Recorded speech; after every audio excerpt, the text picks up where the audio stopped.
Imagine this. Your team is standing at a massive crossroads. Two paths, each with huge consequences. One offers stability, the promise of growth, and a chance to keep building what's already in motion. The other? It's bold, risky, potentially game-changing. The kind of move that could either elevate the franchise into a new era or blow everything up. No more maybes. No more waiting. The decisions being weighed right now could define the next decade of football in Minnesota. Let's talk about it. But first, click the like button and comment. SKOL Vikings. Now, what if I told you that the future of the Minnesota Vikings could rest on a single controversial decision involving Brian Flores, J.J. McCarthy, and the possibility, however hypothetical, of acquiring Joe Burrow? Yeah. We're diving headfirst into one of the wildest what-ifs, currently fueling conversations across Vikings Nation. And it's one that splits the fan base right down the middle. This scenario isn't just about talent.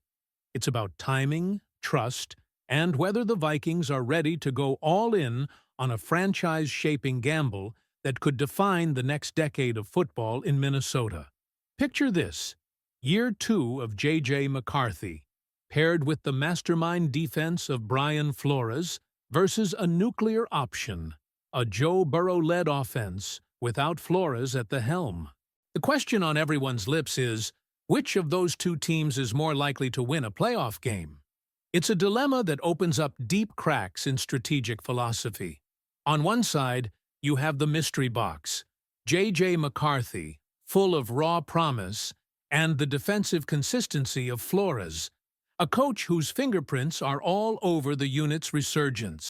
On the other side, you have Burrow, proven, cold-blooded, and ready to take a loaded Vikings offense with Justin Jefferson, Jordan Addison, and a reinforced O-line into the stratosphere, even if that means sacrificing defensive continuity. And that's the kicker. The idea of letting Flores walk is painful. He's transformed the defense into a top 20 unit with limited tools, built around disguise, aggression, and cerebral chaos. But if Burrow lands in Minnesota, suddenly you're not hoping to win. You're expecting to.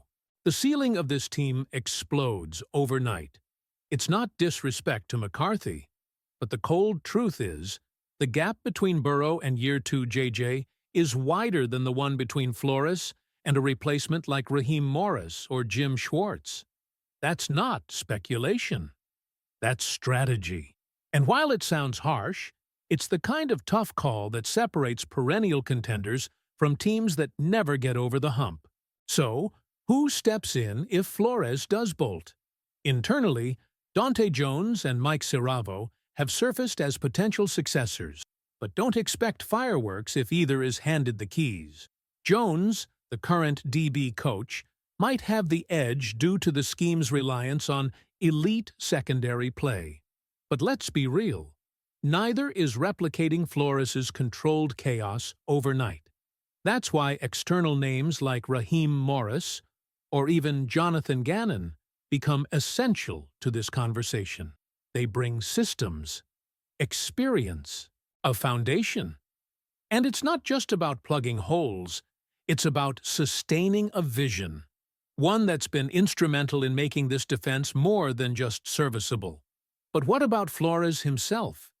Is he really built to last as a head coach? Some fans think his offensive blind spot could cut his tenure short unless he nails the coordinator hire. Look at Miami, where his fallout with Tua and the offensive staff foreshadowed deeper concerns. If he goes to a team like the Raiders and whiffs on the OC, he could flame out fast. But if he lands in Baltimore, oh man. With that personnel, Roquan Smith, Kyle Hamilton, a stacked front. You're not just talking about a good defense. You're talking about generational dominance, the kind of defense that wins Super Bowls. Flores elevates every level of the field, and in Baltimore, his ceiling would be terrifying.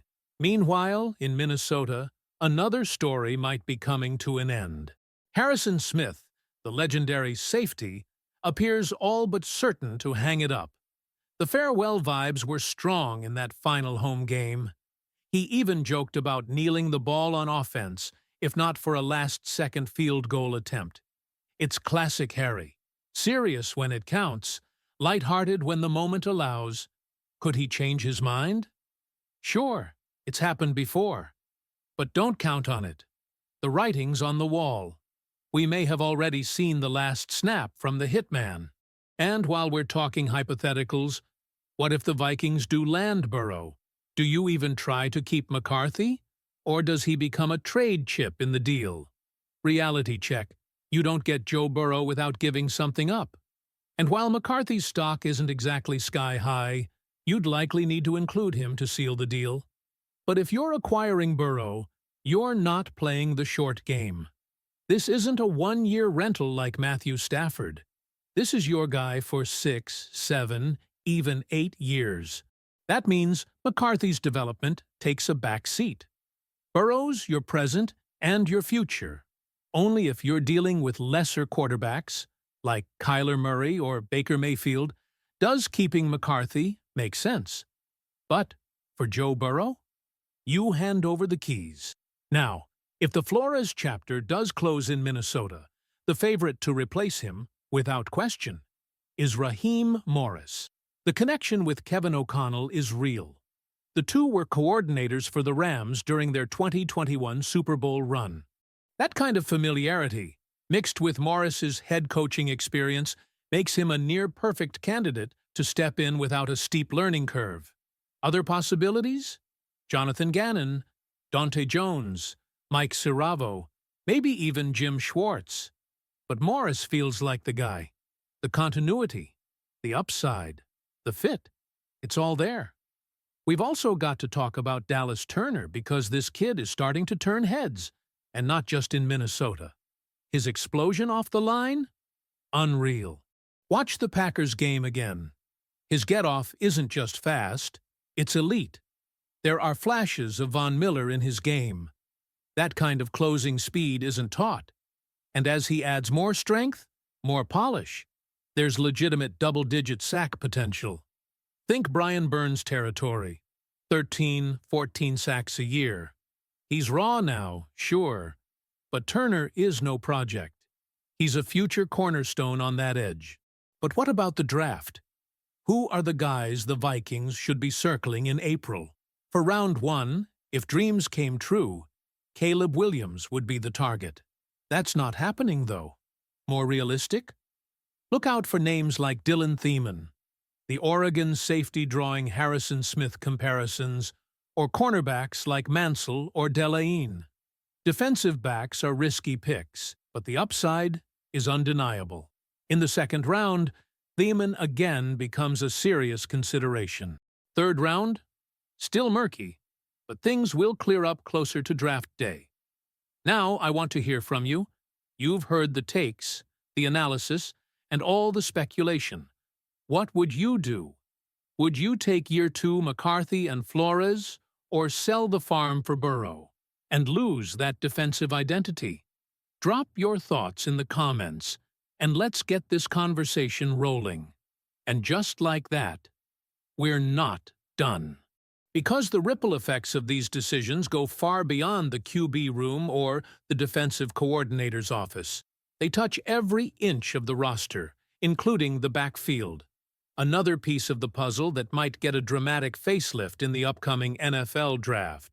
Let's talk running backs, and not just Jeremiah Love, the Notre Dame standout who's quickly climbing boards. No, let's talk about the hidden gems, the bruisers, the explosive playmakers that could be the X factor in Kevin O'Connell's evolving offense. Enter Katron Allen. You might not have heard his name pop up in every mock draft yet, but believe this, the Penn State product is getting real love behind the scenes. He's not flashy. He's not the fastest guy in the class. But what he is? Physical, reliable, smart. At 5'11" and 217 pounds, Allen is the kind of runner who falls forward, always picks up the extra yard, and does the dirty work most backs shy away from. And while his backfield partner, Nick Singleton, gets the national spotlight, Allen is the one popping off the screen on film. 6.2 yards per carry. Quietly dominant. Exactly the kind of guy who can be a late-round steal and an immediate contributor in short yardage and red zone situations. But let's not stop there. The Vikings also have eyes on Jaron Price from Wake Forest and Justice Haynes from Michigan. Both bring unique skill sets, Price as a well-rounded high IQ back and Haynes as a potential breakout if he fully recovers from his injury. The truth is, Minnesota doesn't need a superstar here. They need depth, power, consistency. If they can pair one of these mid-round talents with a retooled offensive line and a healthy pass game, the offense becomes multidimensional overnight. Speaking of multidimensional, let's revisit the defense one more time. Because if Flores does leave, it won't just be about who comes in next. It'll be about who stays, who steps up, and how the identity of this unit evolves without its architect. And let's be honest, no one on the current staff is equipped to replicate what Flores does. Dante Jones might understand the system. Mike Saravo might have the respect of the locker room. But replacing Flores is like replacing an artist. You can try to imitate the strokes, but the masterpiece never looks quite the same. That's why the external hires become even more critical. You don't just need someone who understands defense.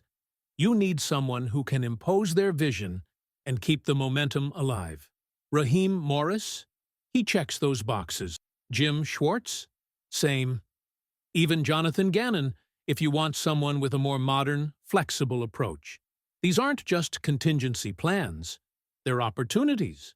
Because if the Vikings want to sustain and grow this defense, it's going to require fresh ideas, new energy, and someone with the experience to command respect from day one. Let's also not forget how critical the upcoming draft will be beyond just the first 2 rounds. Depth matters. Culture matters. And the Vikings, like many teams, find their unsung heroes on day 3. Whether it's targeting a cornerback like Delayne with high upside or a safety like Dylan Thiemann who brings a throwback physicality, the goal isn't just to fill spots, it's to find foundational pieces. And while the fan base may be fixated on the splashy names, the real wins in April happen when scouts nail those 3rd, 4th, and 5th round selections. The ones who contribute on special teams year 1 and start making impact plays by year 2. So, where does this all leave us? In a place of potential, a place of tension, a place of choices.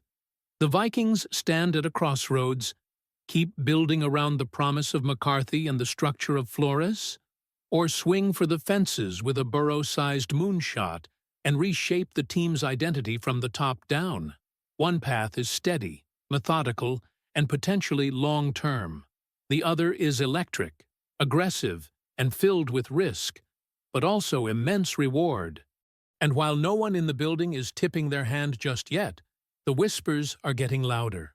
The draft boards are being reshuffled. Calls are being made.